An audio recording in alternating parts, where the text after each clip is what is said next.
Once you see a dumpster in someone's front yard, it's a pretty good bet that there's a renovation project going on. Join us today on For Your Home as we continue to renovate this 1920s bungalow.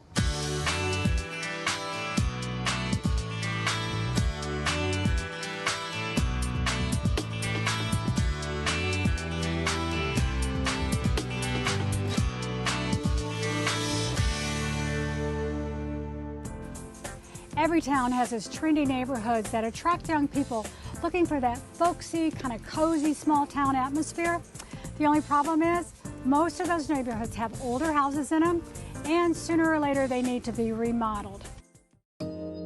This charming arts and crafts bungalow belongs to Liz and Lee, a young professional couple that love the neighborhood but need more space for their expanding family. Take a look. I'm Lee Lowry. This is my wife, Liz Lowry. We met at work 5 years ago. Fortunate enough to be married a little over a year, and fortunate enough that we were going to have our first child in probably less than 2 months. And we are not going to find out what it is. That shocks most people. But going through this remodel, I think, has really helped me not find out, because I don't have a nursery to decorate or any of that. And that's going to add to our already existing family. Lee has 2 children from a prior marriage, and they're very excited to play the guessing game with us what our baby's going to be as well.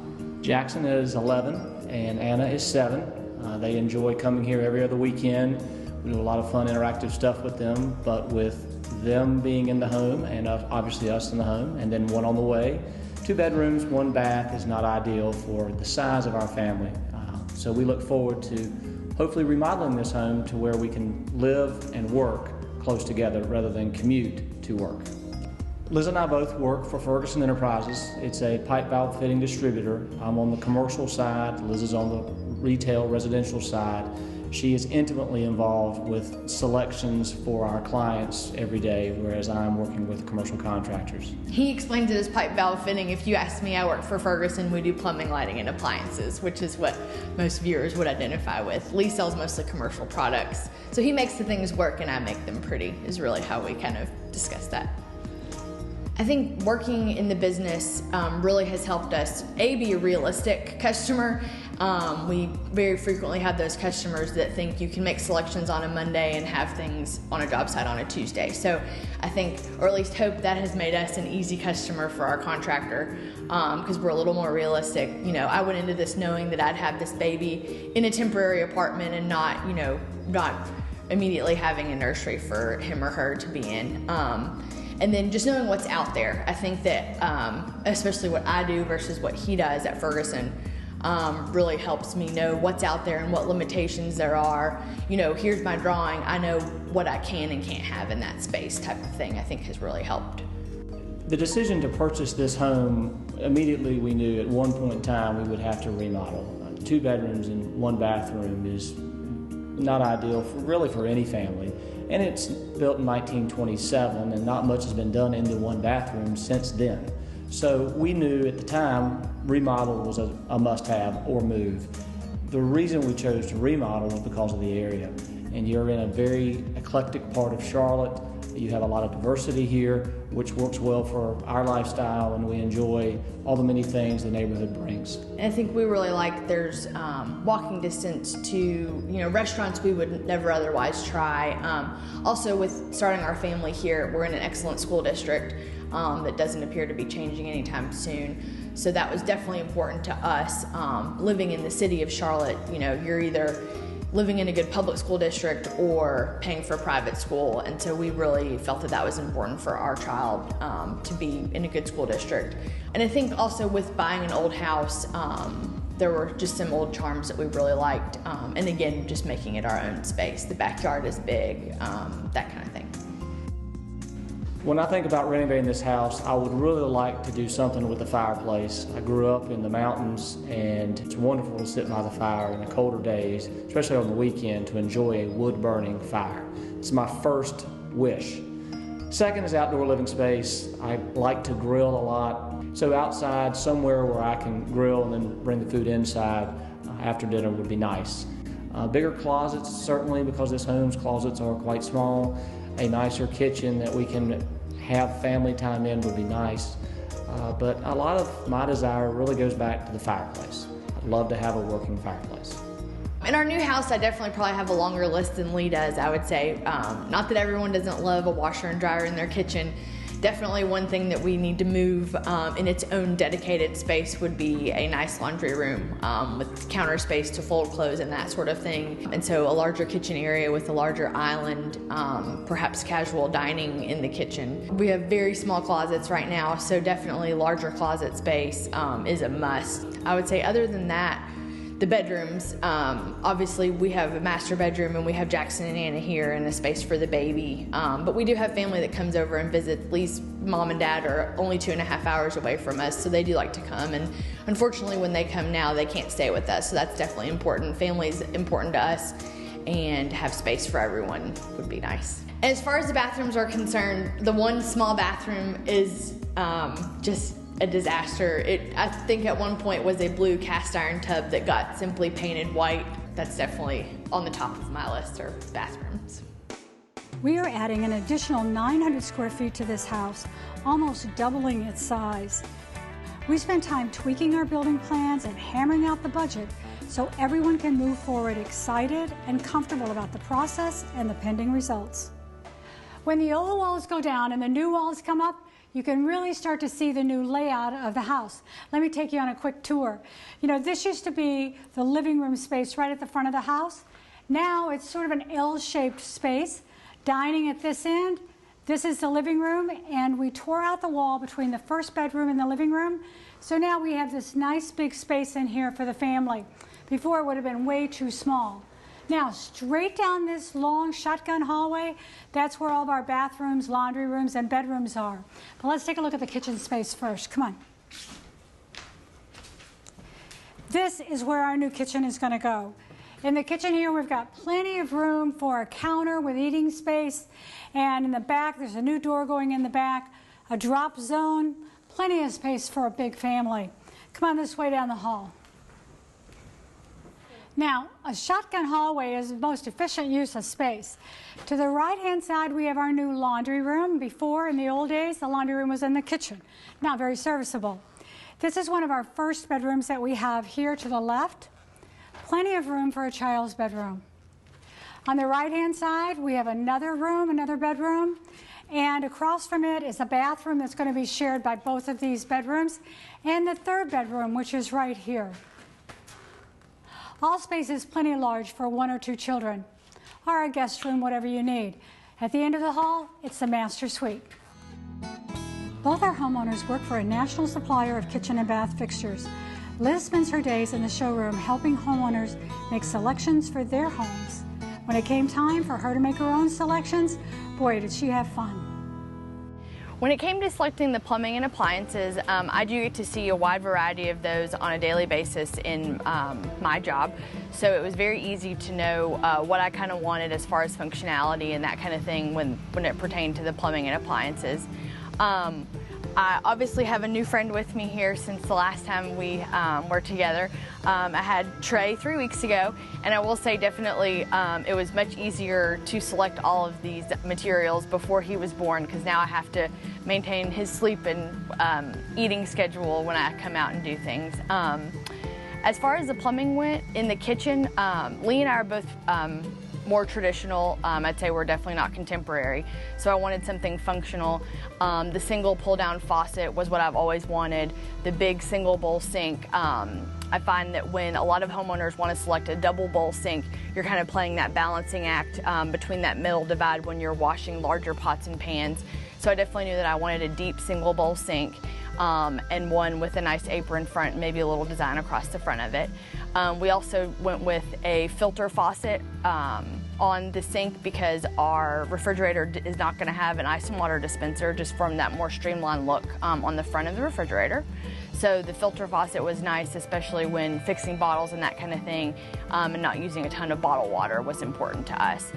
There's also, since our sink is in the island, there is an air top disposal switch, which makes it easier so you don't have to put a switch underneath the sink, so just more for functionality. To get the garbage disposal was important to us as well. And then behind us there is a pot filler over the range top. Pot filler, I mean, if you can have it, great. Our backsplashes didn't have a design across the front of it, so it was easy for us to put a pot filler back there. I'll say a pot filler is kind of one of those things, you can live with it or live without it. I don't think it's a must-have in the kitchen. It does make it easier so you're not shifting back and forth large stock pots. We fix a lot of pasta and that kind of thing at our house, so it is nice to have a pot filler to fill up those larger pots and pans of water, I will say. And then that really did it for the plumbing in the kitchen. When it came to the appliances, I definitely knew I wanted a range top. I just feel like with the full range, the oven underneath is a little hard, especially when you have little ones running around in that hot surface. We really liked just to have just the single range top across the front. The range top gets you a little more powerful burner than just a traditional cooktop does, and gas, because we're controllable, was important to us to have as far as a cooking surface went. And then we have a nice double oven on the wall, just so, you know, we don't bake a whole lot, but when we do have those larger meals at our house, it is nice to have the 2 ovens. And then for the refrigerator, we just did a single door bottom freezer. The freezer was deep. We don't freeze a lot of things for long term, but that nice deep freezer does give you the flexibility to have larger pizzas, so you're not kind of wedging everything in there when you get a side-by-side refrigerator. And then we have a nice microwave drawer on the side of the refrigerator, just because you kind of always need a microwave, and the drawer just gives you a more nice streamlined look than a traditional microwave does, I think. And then when it came to the 2 bathrooms we have, the secondary bath, we have a nice kind of spa feel in there, so I thought it was a good idea to put an air tub in there. An air tub just gives you that more effervescent feeling as opposed to a large whirlpool with that hammering noise. That is just going to be a nice calming bathroom. And it was important to me to have the fixed head and then a separate handheld. Handheld is nice, especially when bathing little ones and cleaning the shower, and then washing the dog if you have an animal at home as well. In the master, it was really fun to do in there. We have 2 fixed heads on the wall and another handheld in there, again, just for cleanability, next to our shower seat. So if you ever just want to shave your legs, that's nice too. And then a nice therapeutic rain head from the ceiling. The rain head just kind of gives you, again, that more relaxing feeling. So that was going to be nice for us to have in the shower as well. We might not be able to get Anna out of the shower because she likes to take long showers, and that'll be fun for the kids in there. But that's how we selected those 2 bathroom plumbing fixtures. And Trey turned out so well, we really can't wait to see how our renovation project turns out.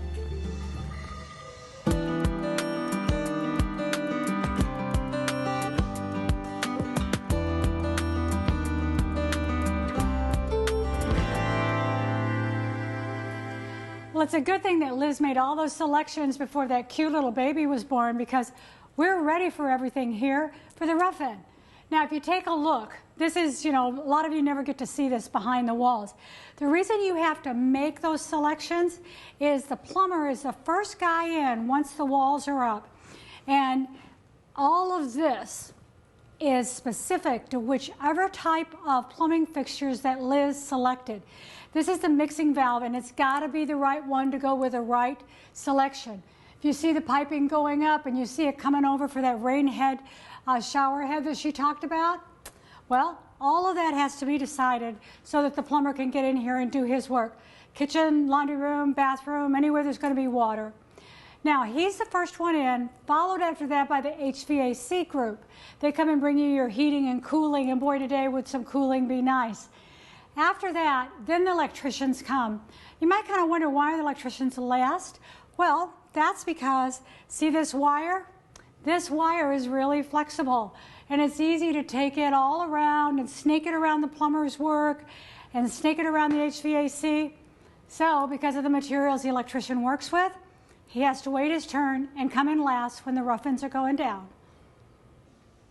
Another important member of our team is the HVAC guys. They're the ones that are responsible for, when it's cold outside, bringing in that nice warm air, and when it's hot outside like today, we could sure use that cold air they bring. Take a look.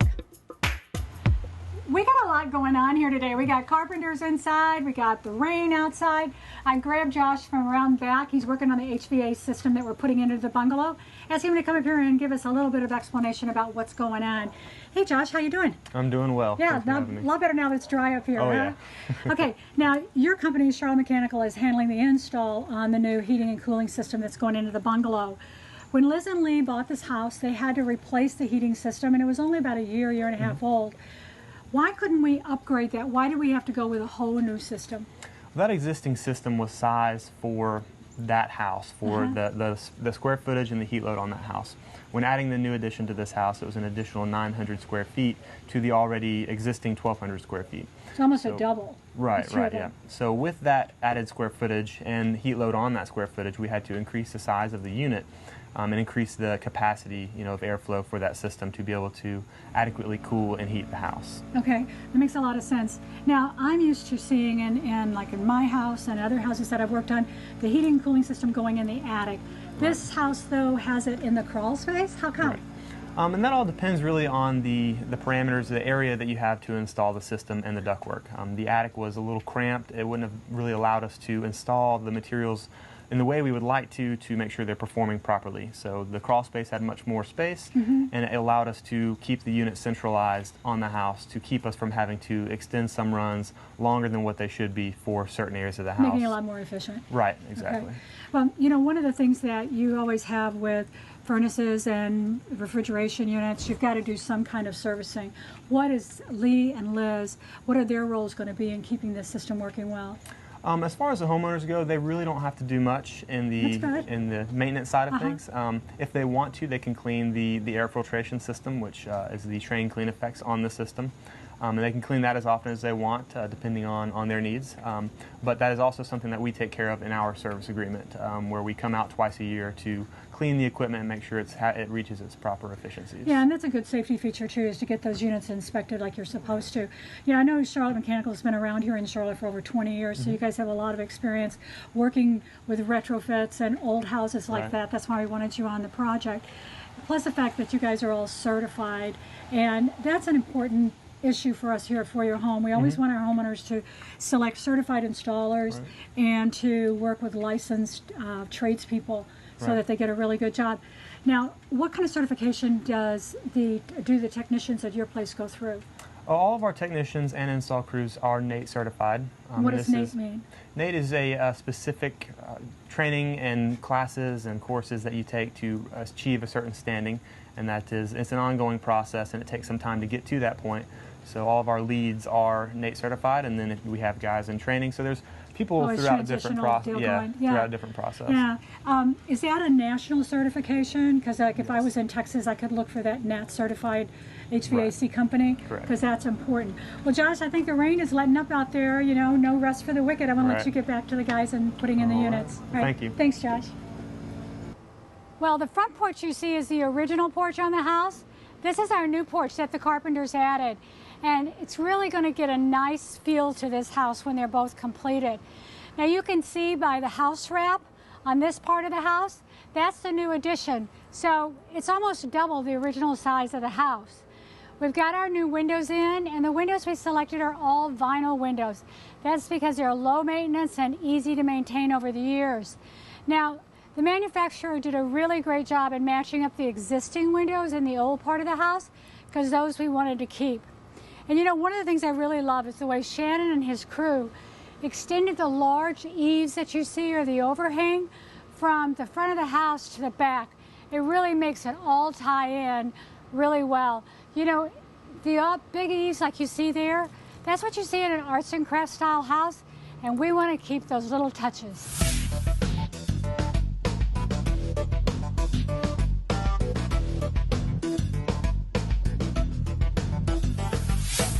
This is Shannon Miller, and he's our general contractor on the job, and a lot of times you are a major handholder, correct? Yes, definitely. Yeah, especially on this project. This has been an interesting project for sure. What's the biggest challenge you ran into so far? Well, the biggest challenge has been termites. We have discovered a lot of termite damage, a lot more than what the owner had expected. Well, when I first started talking to Lee, he knew that there was termite damage over there by the fireplace. Yeah, and we talked about the termite damage near the fireplace. Initially, we had home inspections when they purchased the home. We had a structural engineer come into the house before we started, so we knew what to do structurally, and even they didn't see the additional damage. But once we started opening up walls, we found a lot of damage on nearly every wall. Well, they bought this house as is. Yes. And a lot of times people think that's a great way to save some money. If Yep. they look around, or maybe the home inspector gives you a small, short list of repairs, Yep. and you go, oh, I can save $10,000, $15,000, $20,000 off the price and do these things for half that cost. Sure. The problem is, though, those guys don't see termite damage behind the walls. That's right. It's really difficult to see, and this damage had happened quite some time ago. There was no active termites. Because it was treated for termites like about 10 years That's ago, right. and they're gone. It was treated quite a while ago, so there was no damage that was visible. There was no way to see it from underneath the house, and there was no way to see it from above. The only way we found it was getting into the walls, and literally the mantle was eaten from underneath at the fireplace. Some of the hardwood floor, the bottom side of the hardwood floor was eaten. Around the windows, we had at the triple window, the entire triple Well, window. you're telling me this window right here. Yeah, this window right behind here. us here. Yep. That this area, the whole thing was rotted. All the supports. And All we the wanted to structural keep supports. the windows, and they were okay. It was just Yep. all the support. Yeah, all the windows were fine, but we ended up taking all of the supports out, all the structural support, and putting all in new. And we were able to keep the existing windows to keep the integrity of the home. So what was holding this house up that it wasn't falling down around him? You know, it's interesting that you say that. I think if the house was drywall, there would have been a lot more movement. But the house was lath and plaster, and it kind of locks everything together. Yeah. And it let literally held some of the areas together. So the walls were holding the house up. Just about. Oh Just my about. gosh. At what point did you guys say, should we tear this down rather than remodel? Well, I can tell you we said that after it was too late. We were too far into the project because we'd tackle a place and we'd address it. Then we'd go into another spot and we'd address it. There was a point where it almost could be taken down, but we would have lost the integrity of the old home. And that's really important in this neighborhood. Yeah, It's yeah. because as you drive down the street, it's hard sometimes to tell, other than the size of the house, Sure. that it's been renovated. Yeah. People have been so good, even though, they don't have to. Yep. It's wide, wide open range here. I mean, there's a contemporary house down the street. You could do anything you want, but in your heart and soul, you want to save some things. Like we're saving the windows. Yep. Although it's hot in here, It ladies is. and It's gentlemen. a hot day. You're right. It's a hot day. And they don't operate, but Yep. then people don't really open their windows that much anymore. That's right. But in the new area, they do. Everything in the new construction in the back will have new windows, and everything in the back will be new. But from the street, the house is going to look like it used to 50 or 60 or 70 or 80 years ago. Okay, tell me about, I'm seeing all the plywood on the floor, and from doing the renovations at my house and other houses Yep. for your home, we usually go in there with the hardwoods are being damaged, and we Yes. piece it up with new subflooring. Yep. I can tell now, though, we're not going to be replacing just the missing parts. What is this, a whole redo? Yeah, it was. There was so many Because this areas. is flush. That's a dead Yeah, giveaway. yeah, You're flush between the new and the old. That's exactly right. There were so many areas that were damaged, and not only that, the subfloor, which is 1x8s back in the day, Yeah. not just a piece of plywood. Like we have on the walls here. Exactly. Plywood was not available in that era. The 1x8s became pretty brittle. So as we took the floor up, literally the 1x8 subfloor was cracking as well. Oh, wow. So we had to, rather than try to tie everything in together, we got kind of past the point of no return. We elected to fill in damaged areas with plywood, and we're going to put all new finish in place hardwood floors throughout. Okay, except for the 2 bedrooms, we're going carpet. Is that a money-saving budget idea? Yes, originally they were supposed to be hardwoods. Yeah, but that's in order trying to, we're going to compensate you. We're doing this much unplanned work. Yep. It just blows the heck out of the budget, so you got to cut down somewhere else. Exactly. So they're going to take some money from the savings from hardwood floors in the guest bedrooms and apply that toward some of the damage. And Well, they can always come back later to finish the Yeah, floors that's one of later. those kind of things that can be later. When you look through the house, because the old house stops right behind those 2x4s. Yes. And if you look through this area where we're standing, and you look into the living room, there's a lot of plywood. And so underneath all that plywood, little guys were munching away for a long time. They've been feasting for quite a while. Okay, so what's our next step here? Well, now the new in the back and the old is kind of at the same place. You can see the wires. We've wired the entire house. We've got all the plumbing done, all the mechanical, the heating and air conditioning. The next step is to get the inspections done from our local county, and then we will start with insulation, and then sheetrock, and new floors, and then cabinetry, trim, and tile. Yeah. Okay, so we're moving to that part, which seems like it ought to go pretty fast, but Yeah. that finishing takes a lot of skill and a lot of time, more time than you think it will. It definitely does, but now the good part of this, the stage that we're at now, the new and the old is together, and now we can finish the project as one, and that's a good place to be. Great. Well, I'm excited about it, and I know them with their little baby in the apartment. They're Yeah. ready to get moved in. Yes, definitely. Do you want to know more about the projects today or our guests? Visit us on the web. You're going to find great behind-the-scenes shots, streaming video, project ideas. We even have an e-newsletter with tips and ideas. It's foryourhome.com. The secret to ending up on budget with a project like this is to start out with the right team. You want to choose a general contractor who's really sensitive to your budget and who's not only responsible for bringing the job in on time, but is also responsible for not spending money that you don't have. We're lucky that we have Shannon on our team because he's really sensitive to that. Now join us here next time on For Your Home when we're going to continue renovating this darling arts and crafts bungalow.